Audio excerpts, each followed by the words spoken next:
네, 안녕하세요. 일본이 미국과의 관계가 기지 동맹입니다. 그러니까 이제 그 미일 안보 조약의 5조는 기지를 제공한다. 예, 그러니까 미국이 보호한다. 그다음에 6조가 기지를 제공한다. 그렇게 돼 있거든요. 그런데 이제 기지 제공에 대해서 그 메모란담이 있어요. 그 그러니까 기지 제공이 이제 그 조약의 6조에는 일본의 방위뿐만이 아니라 극동의 평화와 안보를 위해 사용될 수 있다라고 돼 있어요. 그래서 그런데 이제 그것에 대해서 메모랜담이 있는데 메모랜담에서 보면 그렇게 이제 일본 외의 다른 분쟁 혹은 전쟁에 주일 미군 기지가 사용될 경우 미국이 일본과 사전에 협의하게 돼 있습니다. 그런데 동시에 그 메모랜담에서 한반도에 관해서는 그러한 것도 필요 없다. 또 그렇게 돼 있어요. 그러니까 한반도의 그 위치가 굉장히 좀 특이한 거죠. 일본은 이제 패전 국가고 독일과 마찬가지로 이제 몰같이 경제 동물 관점을 가지고 있죠. 그런 근성이었죠. 그러니까 뭐 평화하면 오케이. 막 골아픈 얘기 이념 뭐 이런 거 됐고 우리는 돈만 벌면 돼. 너희 기지 쓰게 해줄게. 이게 이제 팽배해 있는 사회예요. 굉장히 평화주의적이고 또 국가주의에 대한 염증이 있고 뭐 이러냐면 그 침략적 국가주의를 가지고 이제 원자폭탄까지 두들겨 맞았기 때문에 그러다가 이제 뒤늦게나마 반중 최전선으로 끌려 나온 거죠. 그래서 이게 이제 한국의 아주 심각한 위기 혹은 기회가 될 수 있습니다. 오늘 그 같은 이야기를 모시도록 하겠습니다. 지금 키워드는 integrate, integration, 통합입니다. 그러니까 인도-패시픽 디펜스 포럼, 인태 방위 포럼이라는 매체가 있습니다. 이건 인도태평양 사령부, 미군의 인도태평양 사령부가 운영하는 매체입니다. 여기 보면 일본 군과 처음으로 군이라고 부르는 것 같아요. 일본은 forces라고 안 부르거든요. 그러니까 Japan Self Defense Forces 그러죠. 그러니까 꼭 JSDF라고 하지 그냥 Forces라고 안 불러요. 그런데 여기서 보면 이 문장에 처음에 보면 그 포럼이라고 나와 있는 그 문장 보면 Integration of Japanese US Forces 그러니까 Japanese Forces라고 되는 거예요. 문장 구조로는. 그러니까 일본군과 주일 미군의 통합이라는 용어가 처음 나왔고요. 인도태평양 사령부에서 최근 옵니다. 근데 또 전략국제연구센터 이게 무시무시한 데죠. CSIS. 거기 보면은 그건 2월 초에 나온 겁니다. 그러니까 US Japan Alliance가 커맨드 앤 컨트롤의 현대화를 이제 이뤄내야 된다. 그러니까 미일 동맹의 명령 지휘 체계의 현대화라는 얘기를 2월 1일 날 CSIS가 했고요. 또 CSIS 아직 걸리지 않은 유튜브인데 예고편 제목을 보면 Integrated Alliance 통합 동맹을 향해서라는 이야기가 있습니다. 그러니까 이제 이 통합이라는 건 연동입니다. 그리고 미일 안보 협력 체계를 동맹이라고 부르는 거고요. 이거는 한미 동맹 혹은 연합군과는 개념이 달라요. 그러니까 미국과 일본이 지금 얘기하고 있는 걸 보면 이거는 연합군이 아닙니다. 그냥 연동 통합입니다. 그래서 우리가 그건 냉정하게 보면서 들여다봐야 됩니다. 참고로 미국이 제가 아는 범위에서 1대1 양자 관계에서 어떤 다른 나라와 연합군을 꾸리고 있는 경우는 한국이 유일합니다. 그러니까 다자 동맹이 아니라 1대1로 연합군을 꾸리고 있는 유일한 그러한 케이스죠. 자, 여기서 세뇌탈출 자유구독료 부탁 말씀 좀 올리고 그리고 말씀을 이어가도록 하겠습니다. 세뇌탈출은 이제 광고가 잘 붙지 않죠. 붙더라도 천천히 붙는 경향이 있습니다.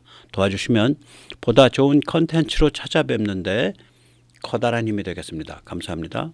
이제 4월 10일 날 미일 정상회담이 워싱턴에서 열리죠.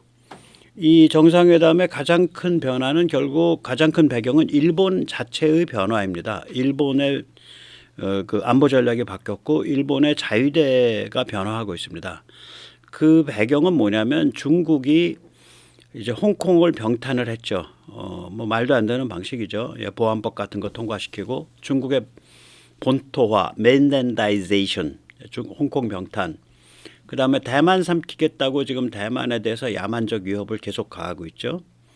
그다음에 남중국해에 Nine Dashes Line이라고 해서 9단선을 그려놓고 남중국해 전체가 자기 거라고 주장하고 엊그제도 막 물대포 쏘고 난리가 아니죠. 그다음에 더 심각한 건 북한을 시켜가지고 북한의 핵과 미사일을 채워줘서 북한의 도발을 사주하고 있단 말이에요.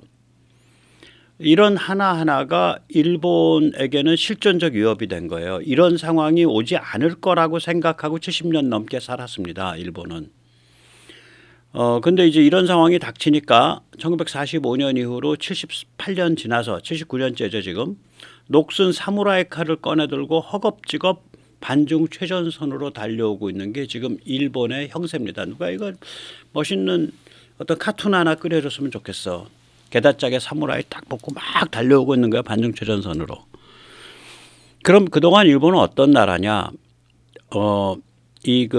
사실 미국을 우리가 이런 그 말이 있죠. 우나미 승만 대통령을 가장 많이 괴롭힌 거는 그러니까 빨갱이 공산당이 아니고 실은 미 국무부였다. 당시 미 국무부가 알저히스 같은 그 소련 간첩 장악돼 있든지 그 비슷한 사람들이 영향을 많이 끼치고 있었기 때문에 굉장히 고통스러웠다. 이런 얘기가 있잖아요.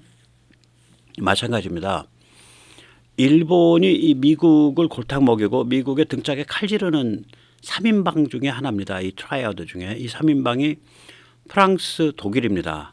그래서 저는 1945년 이후 2023년, 2022년, 78년의 기간을 뭐라고 부르냐면 78년 서방내전이라고 부릅니다. 우리가 잘 주목 안 하지만 이거 서방내전입니다. 프랑스는 어떤 식으로 미국을 골탕을 먹였냐면 새끼 헤게몬 신식민주의죠. 이게 프랑스가 이짓하다가 인도차이나에서 똥을 거하게 싸질렀고 미국이 그거 치우다가 똥통에 빠진 게 그게 베트남 전입니다. 그다음에 그 직전에는 예를 들어서 알제리 독립 같은 거 막겠다고 무려 100만 명을 학살했습니다. 알제리에 들어가서. 그리고 그렇게 두 번이나 이 새끼 헤게몬 신식민주의하고 끝났냐? 안 끝났습니다. 제가 이거 따로 한번 다루려고 그러는데 이 사하라 사막의 남쪽에 사바나로 넘어가기 전에 아주 건조한 초원지대가 있습니다. 그걸 사헬이라고 부릅니다. 이 사헬에 들어가는 나라들이 있죠. 부르키나파소, 말리, 니제르 이런 나라들인데 또 가봉도 여기 들어갑니다. 이런 나라들인데 여기에서 프랑스는 이 사헬 지역을 식민주의로 운영을 해왔죠. 그래서 그 CFR 프랑이라 그래가지고 아프리카 프랑이라는 프랑스의 그 화폐를 쓰죠. 그 프랑스 경제권입니다. 그래서 그 아주 그 신식민주의 운영을 해왔는데 이걸 요새 이제 러시아가 뒤집어 엎으니까 프랑스가 갑자기 러시아랑 전쟁한다고 날뛰고 있는 거예요. 나중에 한번 따로 다루겠습니다. 독일, 일본은 프랑스와 달리 뭐 독일, 일본은 둘 다 패전국이니까 이런 그 새끼 헤게몬 신식민주의를 한 게 아니고 몰같이 뭐 이념이고 이런 거 뭐 상관없어. 독일복의 경제동물 게임을 했다고요. 이거가 대표적으로 나타나는 게 뭐냐면 우리가 잘 주목을 안 하는데요. 1980년대 초에 소련 가스관 사건이 있었습니다. 우리는 그건 잘 알죠. 2010년대에 독일 수상 메르켈이 부득부득 러시아랑 가스관 나가지고 연결해가지고 사고 친 거 아니에요. 이번에 우크라이나 전쟁까지 그 씨앗이죠. 그게 이거랑 똑같은 일이 1980년대 초에 있었습니다. 1982년에서 한 5년 사이인데 이걸 그 시베리아 가스관이라 그러는데 그때 시베리아라는 건 중국 쪽으로 가는 시베리아가 아니고 우랄 산맥에서 잠깐 동쪽으로 뻗어난데 중간쯤에 있는데요. 그 웨스트 시베리아 북단, 서시베리아 북단입니다. 야말 지역 이런 데입니다. 거기서 나오는 가스를 유럽으로 빼는 가스관 사업을 벌립니다. 그때 레이간 정부가 엄청 반대했어요. 그거. 그때 소련일 때입니다. 그거 돈 질른 게 도이체 방크하고 일본의 수출입은행입니다. 그때 자재와 기술을 제공한 게 독일 기업들하고 일본에서는 두 개 회사가 자재와 기술을 많이 넣습니다. 하나는 뭐냐면은 일본 제강이라는 회사고요. 다른 하나는 뭐냐면은 건설 장비나 중장비의 어떤 세계적인 메이커인 고마츠입니다. 그러니까 메르켈이 2010년도에 저질렀던 일을 이 소련 시절에 이미 일본, 독일이 손잡고 저질렀어요. 그때 미국 레이건 대통령이 그렇게 반대했는데도. 그러니까 이런 나라들이에요. 이 골지르기 3인방이. 그러니까 이런 관점이니까 당연히 조총련 무슨 그 5년 넘게 제1교포 북송 저지르고 뭐 당연히 무슨 뭐 조총련 방치하고, 그러니까 북한이 핵 미사일 가지고 본격 도발하기 전까지 조총련을 방치했잖아요. 뭐 당연히 그런 짓 하죠. 예. 그러니까 월맹 적화 직후에 아직 통일 월남 정부도 안 섰는데 월맹하고 국교 수교하고, 미국에 가서 그 중국과 화해하고 나니까 아직 미중 수교는 일어나지도 한참 전인데 링컨 다음에 바로 중국과 수교하고 뭐 이런 거예요. 이게 일본의 행태가. 그러니까 뭐 어차피 세 세계는 평화로 가는 거고 그놈이 그놈인 거고 뭐 우리는 미국한테 기진 내줬고 우리는 평화스럽게 돈만 벌면 돼. 뭐 그게 공산당이랑 벌던 뭐 그게 시진핑이랑 벌던 무슨 상관이야. 이런 관점에 그 사회 풍조가. 그래서 일본을 굉장히 침략적인 궁극주의적 악마로 묘사하는 거는 일본 사회가 갖고 있는 이 약점, 무기력, 이 물신숭배, 물질주의, 이거를 우리가 못 보게 만드는 거예요. 상대방을 악마로 만들면 뭐 세상이 편해지지, 이해하기가, 착각하기가 편해지는 거죠. 그렇지 않습니다. 그런 종류의 악마가 아니에요. 무기력, 물신주의, 몰가치, 독일보기, 이게 문제인 거예요. 일본과 독일은. 프랑스는 새끼 헤게몬 신식민주의 게임 하겠다는 애들이고. 이 셋이, 그러니까 지난 78년 동안 서방의 내부 반란자들이에요. 이 세 나라가. 그러니까 미국의 지난 78년 동안의 세계 경영의 가장 큰 걸림돌은 소련도 아니고 중국도 아닙니다. 프랑스, 독일, 일본이었어요. 오늘 제가 정확히 선언해 드립니다. 그리고 이걸 나중에 한번 따로 다룰라 그래요. 서방 78년 내전이라고 해서 따로 한번 다룰라 그럽니다. 전 내전이었다고 봐요, 사실은. 그러니까 일본 입장에서는 미군이랑 인터페이스를 하기 싫으니까 합참을 아예 안 두는 거예요. 주일 미군과 인터페이스를 하기 싫으니까. 그래서 통합 막료 간부라는 이상한 조직을 뒀어요. 합참이 아니에요, 그건. 그러다가 일본 자유대가 역사상 처음으로 합참을 두기로 결정을 해요. 그게 지난 2월에 있었던 입법입니다. 법률이 그런 게 정해져요. 합참이라고 이름을 달면 사람들이 야, 합참을 이제 두냐 하고 공격을 하니까 이름을 합동작전사령부 JOC라고 이름을 답니다. 자, 일본이 이렇게 일본이 정신을 차리고 녹슨 사무라이 칼을 꺼내서 반중 최전선으로 튀어나오니까 주일 미군도 거기에 맞춰서 사령부를 내실화하죠. 이때까지 주일 미군 사령부는 주일 공군, 미공군, 주일 미해군 이런 걸 통합 관리하는 게 아니고 생활 감독해 주는 거예요. 그러니까 미군 지휘협정 소파 거기에 생활 관리해 주는 데였어요. 그러면 주일 미 공군은 따로 인도태평양 공군과 연락하고 주일 미 해군은 따로 인도태평양 해군과 연락을 하는 거예요. 이 그림은 요미우리 신문에 난 제가 한번 보여드렸죠. 이제야 비로소 합동작전사령부라는 게 만들어졌고 그 아래 육상, 해상, 항공, 사이버, 우주가 들어옵니다. 이제야 비로소. 이게 올해 말에야 규모도 안 커요. 우리에 비하면 아무것도 아니에요. 250명 조직이에요. 올해 말이 돼야. 이제 이런 백그라운드를 깔고 이 상황을 봐야 상황이 이해가 됩니다. 그리고 이제 4월 10일 날 미일 정상회담을 한 다음에는 4월 11일 날 역사상 최초로 미국, 일본, 필리핀 삼국 정상회담이 열리는데 이거는 중국 구타 사건이에요. 시진핑 불러다 놓고 구타한 거예요. 이거는 뭐냐면 너희 남중국해에서 함부로 날뛰지 마. 우리 세 나라가 공동 대응할 거야. 그것에 대한 선언이거든요, 이게. 그런데다 일본이 이제 차세대 전투기 GCAP를 개발한다 그러면서 제가 어제 잠깐 말씀드렸지만 이걸 대중포위 8개국에 팔 수 있다라고 얘기하잖아요. 나머지 15개국인데 일본이랑 무슨 협정 맺은 그것 중에 나머지 7개국은 중동에 오만이 하나 들어가 있고 나머지 6개국은 전부 유럽하고 미국이에요. 그러니까 실제로는 중국 포위에 쓰겠다 그 소리지. 15개국 중에 중국 유럽에서 이걸 왜 사가겠어요? 직접 영국에서 사지. 같이 공동 개발한다며. 유럽 빼고 나면 오만 하나 남아요. 오만이야 뭐 오다 가다 하는 거고. 그럼 결국 그 15국에 팔겠다는 얘기는 중국을 포위하는 8개국에 팔겠다 이 소리가 돼요. 필리핀, 베트남, 말레이시아, 싱가포르, 타일랜드, 인도네시아, 인도, 오스트레일리아.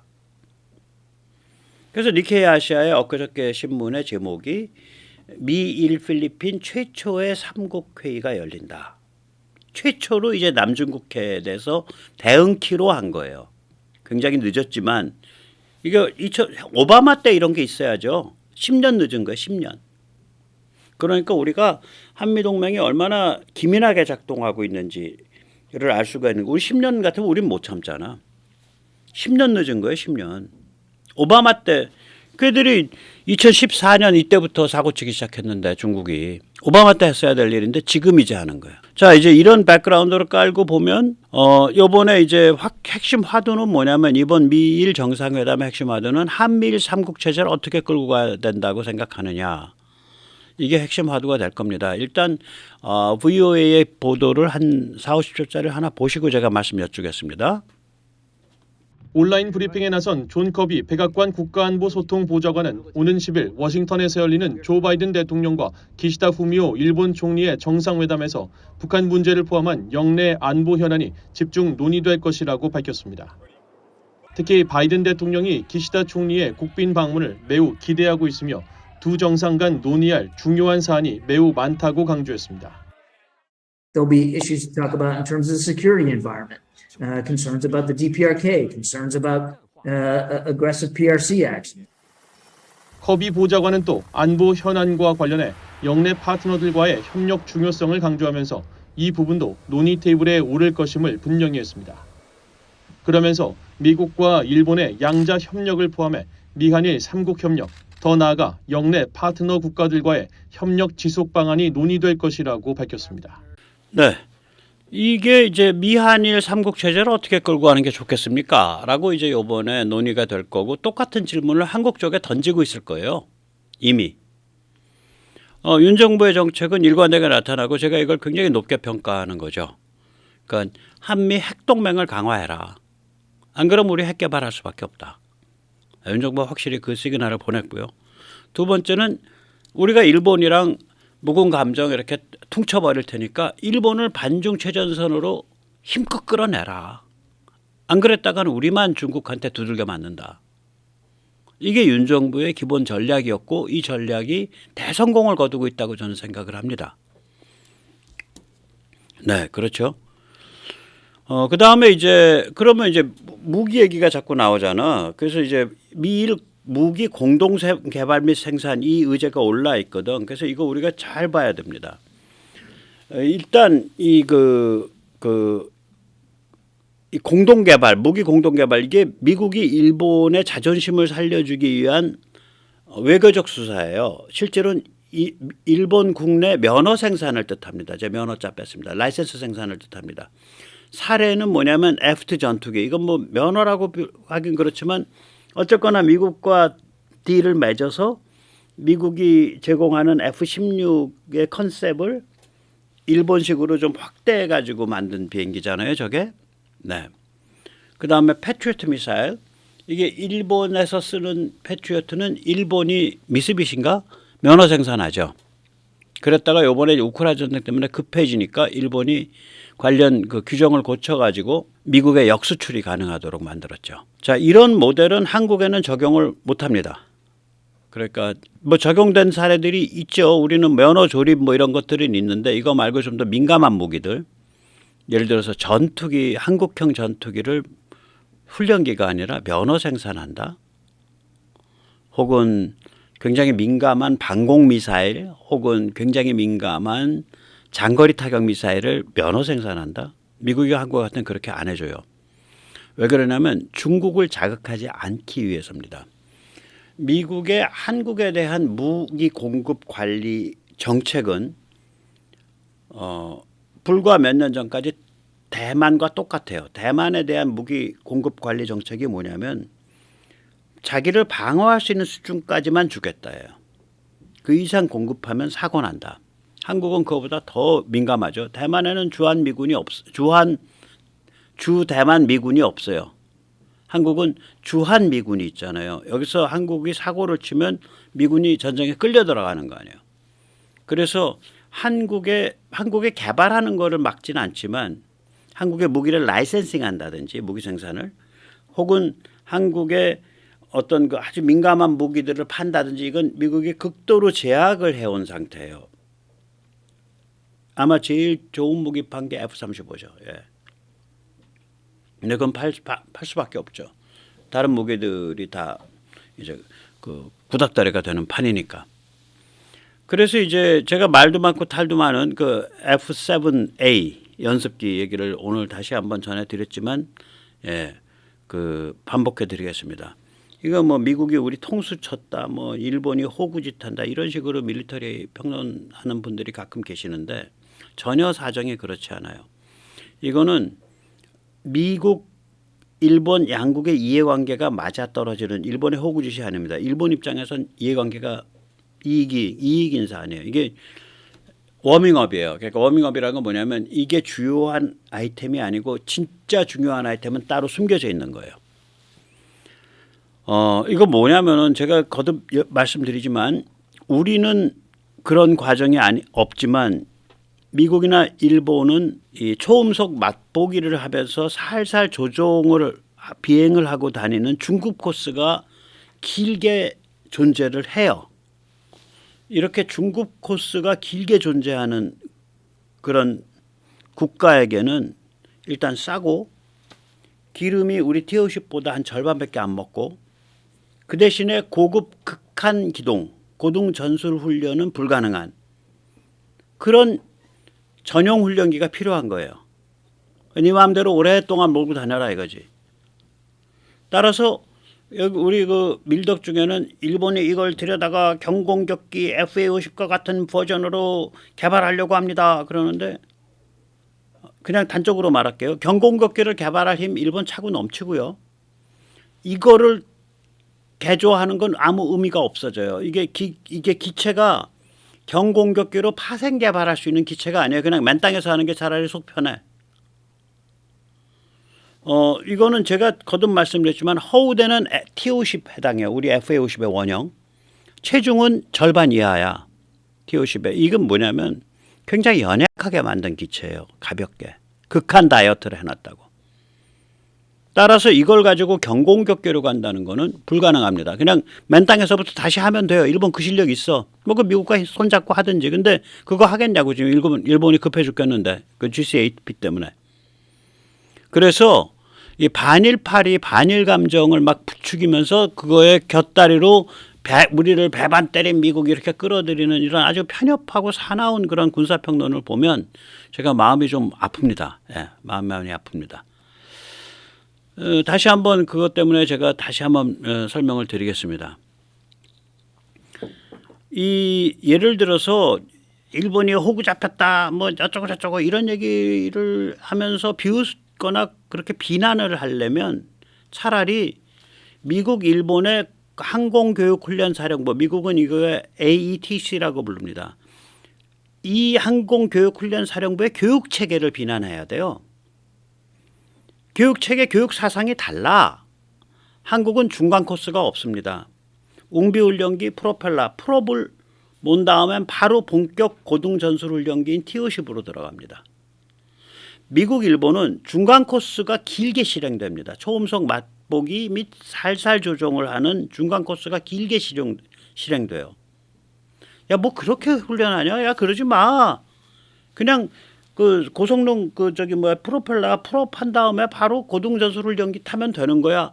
그거를 교육훈련 과정 자체를 우리가 비판을 해야지.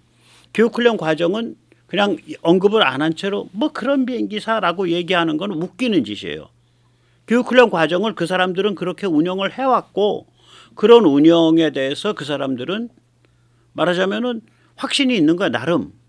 뭐 그게 맞던 틀리던. 예를 들어서 우리는 미적분을 고등학교 수학에서 가르치지만 요새 미국 모르겠는데 뭐 제가 경험했던 미국은 미적분, 캘큘러스를 대학 과정에서 가르친단 말이에요. 고등학교 때까지는 그냥 덧셈, 뺄셈 뭐 이런 거에 결국은 곱하기, 나누기, 기하학 좀 가르치고 그러면서 그 수리에 대한 근본 개념을 많이 잡아주죠. 그러니까 서로 교육 철학이 다른 거지. 그거 자체를 비판을 해야죠. 지금 이 칼럼에서 맨 왼쪽이 지금 미국이 쓰고 있는 T-38 탈론이고요. 저것의 엔진을 강화하고 기체를 강화한 버전이 FA 제공업입니다. 그런데 저거는 파생이라기보다 처음에 만들 때부터 같이 만들었어요. T-38과 FA는 FA 제공, F5는 F5 제공업. 그래서 파생이라고 말을 못 불러요. F5랑 저기 T-38은. 그때 T-38하고 그 다음에 이제 가운데 있는 게 T-7이고 오른쪽에 있는 게 T-50인데 T-7과 T-50을 한번 보시죠. 길이 비슷하잖아요. 14.3m, 13m. 폭 9.32m, 9.45m. T-7의 몸집이 T-50만 한 거예요. 길이는 오히려 더 길어, 한 1m. 익면은 아직 발표가 안 됐어요. 비슷할 거예요, 익면도. 255 스퀘어 피트, 우리가 T-50이 그런데 255 평방 피트죠, 우리가. 근데 공호 중량을 딱 보세요. 공호 중량 보면 T-50은 14,000파운드가 넘어 나가는데 T-7은 7,000파운드예요. 얼마나 뼈를 약하게 집어넣고 근육을 빼면 중량이 절반밖에 안 되냐고. 최대 이륙 중량 보면 더 웃겨. T-7은 12,000파운드밖에 안 돼요. 몸집이 풍선 같아서 거기다 대고 뭔 하중 있는 물건은 못 싣는 거야. 우린 최대 이륙 중량이 27,000파운드가 넘잖아요. 그러면 T-7의 최대 이륙 중량이 그러니까 잔뜩 뭐 물건 실은 거 연료밖에 안 싣는데 연료 한 2-3,000파운드밖에 안 싣는데 T-7의 이 최대 이륙 중량이 12,125파운드가 우리 T-50의 공호 중량보다도 가볍잖아요. 2,000파운드. 1톤 이상 가볍다고 이게. 1톤 정도.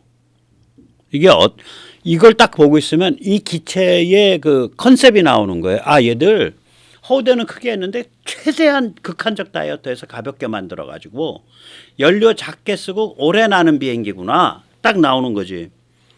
그래 놓고 엔진은 요새 뭐 옛날 엔진 같은 거 쓸 게 별로 없으니까 뭐 비싸지 않으니까 그냥 11,000파운드 엔진 쓰였어. 그러면 뭐 이렇게 가벼운 비행기니까 엔진 세게 달면 샹 날아야 될 거 아니야. 근데 목표는 개발 목표가 마하 1.05예요. 왜 그러냐? 기체가 작으니까 기체가 연약하니까 그 이상 마하 속도 낼 생각이 없는 거예요. 현재 어디까지 성취했냐면 마하 0.975까지 성취해 있습니다. 보잉의 홈피에 따르면. 우리는 시속 1838km인데 최고 속도가 이게 한국식으로는 마하 1.5고 한국식이라는 건 뭐냐? 고공에서의 속도를 해수면 음속으로 나눈 게 한국식이에요. 좀 약간 좀 사기성이야. 약간 내숭이에요. 미국은 고공 속도를 고공으로 나누거든요. 그렇게 하면 마하 1.7입니다. 그러니까 기체가 컨셉이 다른 거지. 우리는 고등전술훈련기고 얘들은 중간 코스 전용기예요. 그 대신에 싸고 유지운영비가 덜 드는 거죠. 그래서 애초에 우리 T-50을 가지고는 미 공군이 요구했던 그런 거를 그 가격에 맞출 수가 없어. 그 가격에 우리 T-50을 줄 수가 없는 거예요. 미 공군이 요구한 거는 우리 T-50 같은 사안이 아니에요. 처음부터. 바로 이런 이상한 비행기를 요구했다. 우리 관점에서는 이상하지. 왜냐면 우리는 교육훈련 과정이 다르니까. 우리는 웅비 프로펠러 비행기 탄 다음에 바로 고등전술훈련기를 타는 그런 교육 과정이니까. 그래서 이 문제를 가지고 반일 뭐 호구 짓이라고 일본을 비하하면서 그것과 같이 우리 배신을 때리고 있는 미국이 뒤로 호박씨 간다라고 얘기하고 있는 그런 종류의 그 밀리터리 평론에 절대로 속지 마세요. 이걸 가만히 생각해 보면 그럴 일 아니야.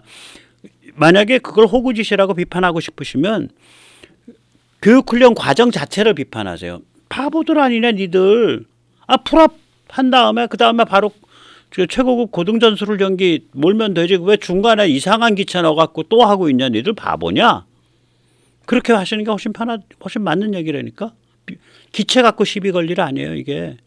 훈련 과정이 그렇게 설정되어 있으면 이런 기체가 필요한 거예요. T-7 같은 기체가. 네. 그러면 이제 미국의 진짜 노림수는 전혀 다른 데 있어요. 일본과의 무기에 있어서. 아까 이제 미일사의 용어에서 아까도 말씀드렸지만 공동개발이라고 할 때는 우리가 뭐라고 읽어야 되냐면 라이선스 생산이라고 읽어야 돼요. 물론 약간 수정은 할 수 있겠지. 아까 보셨듯이 F2 전투기나 혹은 페이트리어트 같은 미국은 어떤 걸 염두에 두고 있는 거지. 야 말이야 이거 생산해 우리가 너희한테 그 라이센스 생산 권한 줄게. 많이 만들어서 많이 깔어. 그게 뭐냐 치명적 중거리 타격 무기예요. 그럼 일본 쪽 정치인들은 그거 뭐 공동개발이라고 이렇게 우리 써놓고서 우리 체면 살리면 우리 다음번에 선거할 때 이기고 좋잖아. 그렇게 합시다. 이거예요 지금 상황이. 그래서 진짜 후보는 뭐냐 토마호크 제즈미알 1000km 가서 때리는 거예요. 스텔스로 순항미사일. 엘레즘 1000km 가서 함정 깨는 거. 그것도 스텔스죠. 근데 더 무서운 건 뭐냐. 함정을 쫓아 들어갈 때 비능동 센서로 쫓아 들어가요. 그러니까 레이더를 켜고 쫓아 들어가질 않고 비능동 센서. 함정에서 발신되는 전자파를 해석을 해서 그 전자파 지문을 따라서 쫓아 들어가. 그러니까 중국 함정의 전자파 지문이 미국의 데이터베이스로 존재한다는 뜻이죠. 예, 그런 거예요. 이런 거를 미국이 일본한테 아마 라이선스 생산을 맡길 겁니다. 저는 그 감이 그렇게 해요. 왜냐하면 미국이 제일 원하는 게 일본이 이런 무기를 많이 가지는 걸 원하는 거예요. 일본이 이걸 피해왔다고 이때까지. 저게 그거죠. 그 제스미알 공중발사 장거리 타격을 래피드 드래곤이라고. 일본이 지금 C2 수송기에 저거 하겠다는 거 아니야. 저게 하나하나가 1000km를 가요. C2 수송기면은 잘은 모르는데 한 10대발 놓을 거야 저거. 12발이나. 그러면은 한 척에 한 2발씩 보낸다 그러면 중국의 대형 뭐 항모나 구축함 6척을 동시에 까는 건데 C2 수송기 한번 뜨면 뭐 이런 거를 면허 생산을 시킬 거라고. 그래서 무기 공동 개발이라고 얘기를 하죠. 미국 컨트롤 아래 있죠. 미군 GPS 쓰고. 우리한테는 안보 위협이 안 되지 당연히. 일본이 나중에 좀 이상해지더라도. 참고로 한국은 이런 모델 적용 대상이 아니에요. 한국은 면허 생산은커녕 팔지도 않잖아 우리한텐. 중국을 의식해서 그래요. 아까도 말했잖아요. 한국은 대만과 같은 대접을 받은 걸 자주국방으로 뚫고 올라온 거예요. 여기는. 미국이 좀 안이하고 냉정하다라고 비판해도 좋아요. 아무튼 그런 비슷한 대접을 받은 거 우리도. 근데 우리는 자주국방으로 그걸 뚫고 올라왔고, 그리고 경제가 우리 소프트웨어 엔지니어라든지 반도체라든지 철강이라든지 소재라든지 화학이 발달을 해갖고 그걸 뚫고 올라올 수 있었던 거고, 대만은 못 뚫고 올라왔고, 그런데다가 대만은 국가 대접까지 못 받으니까 지금은 어디 가서 손 벌릴 데가 없는 그런 상태가 된 거죠. 예. 자, 그러면 이제 우리가 마지막 남는 퀘스천이 이거지. 예. 이게 한국에게 어떤 위기 혹은 어떤 기회냐. 일단 다시 한번 상황을 정리해 보면 일본이 70년 넘은 녹슨 사무라이 칼을 뽑고 반중 최선선으로 허겁지겁 달려나오고 있는 상황이죠. 그래서 미일 군사 협력 체계, 소위 동맹, 소위 통합, 이게 강화되고 있죠. 연합군이 아닙니다. 예. 동맹, 통합, 연동, 이게 강화되고 있는 거예요.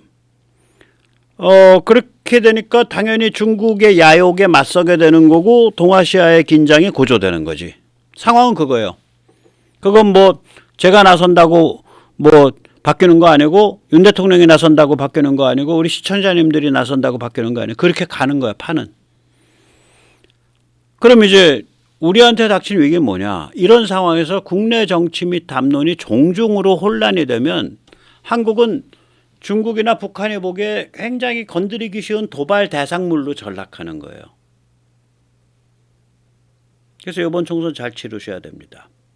이번 총선은 동맹이냐 종중이냐. 전쟁이냐 동맹 강화냐에 대한 선택입니다. 이걸 제대로 부각을 못 시켰다는 점에서 제가 한동훈이한테 불만이 많은 거예요. 그리고 심지어는 그거를 약화시키는 상징 연출, 이종섭에 대한 공격 이런 것 때문에 야, 저 사람 저거 골 비었냐 이렇게 생각하는 거지. 뭐 어쨌거나 선거는 잘 치르면 돼요 일단. 여기서 이제 이런 위기가 있죠. 그래서 이제 기회가 굉장히 큰 게 있어요. 우선 첫째는 뭐냐면 위험이 분산됩니다. 일본이 저 정도로 치고 나오면요. 중국이 내 이 치받치는 성깔머리를 어디다 대고 풀어야지 이게 굉장히 혼란되는 거야. 이걸 한국에 대고 풀라고 보니까 진짜 사고 치는 놈은 일본일세. 일본에 대고 풀라고 보니까 저건 좀 거리도 있고 나라가 크고 좀 만만치 않아. 한국도 보니까 또 이거는 독이 바짝 올라 있는 독사새끼 같은 놈들이라 더 만만치 않아. 이거 한국에 풀어야 돼? 일본에 풀어야 돼? 그냥 대만 들어갈까? 아니 그냥 뭐 남중국해 가서 보트놀이 좀 해볼까? 왔다 갔다 그러면서 발작 수위가 좀 내려가는 거예요. 그러니까 중국의 발작 폭출 압력을 분산시키고 이 압력을 빼주는 역할을 한다고 일본이. 굉장히 중요한 일이죠. 우리한테는. 두 번째는 뭐냐면 북한 자유화죠. 제가 이 바닥에 온 지가 지금 한 거의 14년이죠. 14년이죠. 만으로. 예. 만 14년 돼 가는데 그 전에 북한 자유화라 그러면 다들 픽픽 웃었어요. 현실 정치하는 사람들은. 제가 거의 울음이 나올라 그러더라고. 그 캠프 데이비드에서 선언을 하는데 그러니까 자유롭고 평화로운 통일 한반도라고 바이든과 기시다 입에서 그 얘기가 나올 때 그전엔 픽픽 웃었다니까요. 그 중국을 생각을 하셔야지 현실 정치를 모르셔. 무슨 이상주의적인 얘기야. 옛날엔 다 그랬다고. 그런데 이제 그때 선언문에서 한 줄 나온 거고 미국뿐 아니라 일본도 궁극적인 전략이 야 이거 북한 자유화시켜야지. 내가 답 없다. 찬스 오면 자유화시키자. 그럼 결국 북한 자유화라는 건 통일 한반도고 그건 대한민국이 주도하는 거니까 어떤 형태가 됐든 간에. 그렇게 미국 일본이 판이 굳어져 갈 거라고 저는 보고요. 우리가 내부가 총선이라든지 이런 고비들을 다 겪어 나가면서 내부가 우리가 성숙해 가면 결국 미국 일본을 그쪽으로 끌어낼 수 있습니다. 총선 요번에 절대로 종중 다 파멸시켜야 됩니다. 감사합니다. 오늘 여기까지 모시겠습니다.